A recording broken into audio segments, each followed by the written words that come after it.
दज्जाल का फितना और झूठी जन्नत जहन्नम। क़यामत से पहले की सबसे बड़ी आजमाइश।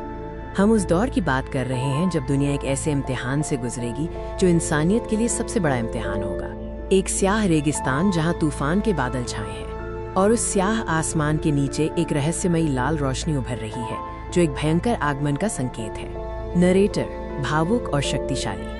ये है दज्जाल का फितना, वो अजीम आजमाइश जो क़यामत से पहले आएगी और हर ईमान वाले के ईमान की जड़ को हिलाकर रख देगी। दज्जाल, जिसे मसीह अद-दज्जाल कहा जाता है, वो दुनिया में हर तरह की ताकत और जादू के साथ उतरेगा। उसका मकसद सिर्फ धोखा और फरेब होगा। शहर तबाह होंगे, आसमान स्याह होगा, लोग भूख, डर और तबाही से गुजरेंगे और इसी दहशत में वो एक झूठे मसीहा की तरफ भागेंगे। उसका जादू इतना जबरदस्त होगा कि कमजोर ईमान वाले उसकी हर बात को सच मान लेंगे। उनकी आंखें चमकती होंगी पर वो सच्चाई से कोसों दूर होंगे।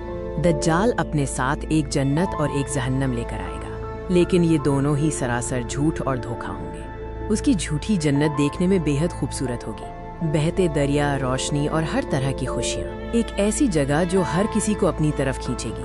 लेकिन याद रखना, ये खूबसूरती एक जाल है। जो इस झूठी जन्नत में जाएगा वो असल में तबाही और हलाकत की तरफ कदम बढ़ाएगा और फिर उसकी झूठी जहन्नम होगी। आग, धुआं और खौफनाक मंजर, हर तरफ सिर्फ अंधेरा और दहशत। उसकी जहन्नम इतनी डरावनी होगी कि कमजोर दिल वाले कांप उठेंगे। ये आग इतनी भयानक दिखाई जाएगी कि लोग उससे दूर भागेंगे। मगर अफसोस, जिसे वो जहन्नम दिखाएगा वही ईमान वालों के लिए सच्ची राहत और जन्नत बन जाएगी। आग की जगह नूर और सुकून होगा। इस सबसे बड़ी आजमाइश में कौन बचेगा? सिर्फ वो जिनका ईमान सच्चा और मजबूत होगा। सच्चे ईमान वाले डरेंगे नहीं बल्कि अल्लाह की तरफ पलटेंगे। उन्होंने पैगंबर मोहम्मद शान की हिदायत याद रखी होगी। दज्जाल के फितने से बचने के लिए सूरह अल-कहफ की पहली 10 आयतों को याद करना और पढ़ना। ऐसे हालात में भी सच्चे मोमिन अल्लाह के सामने झुकेंगे। वो दुआ करेंगे, सजदा करेंगे और हर हाल में ईमान पर कायम रहेंगे। तो दज्जाल के इस फितने से बचाव का रास्ता क्या है? ये हमारे प्यारे नबी मोहम्मद शल्लल्लाहु ने हमें पहले ही बता दिया था।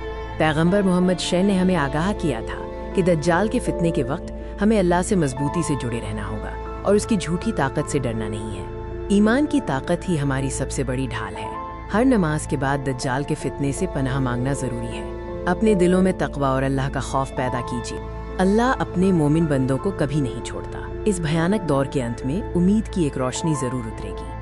जब दुनिया अंधेरे में होगी तब सच्चे ईमान वाले उस नूर की तरफ देखेंगे जो अल्लाह की रहमत और हिफाजत होगी, सुकून और इत्मीनान का मंजर। ऐ अल्लाह, हमें दज्जाल के फितने से और उसकी झूठी जन्नत जहन्नम से बचा।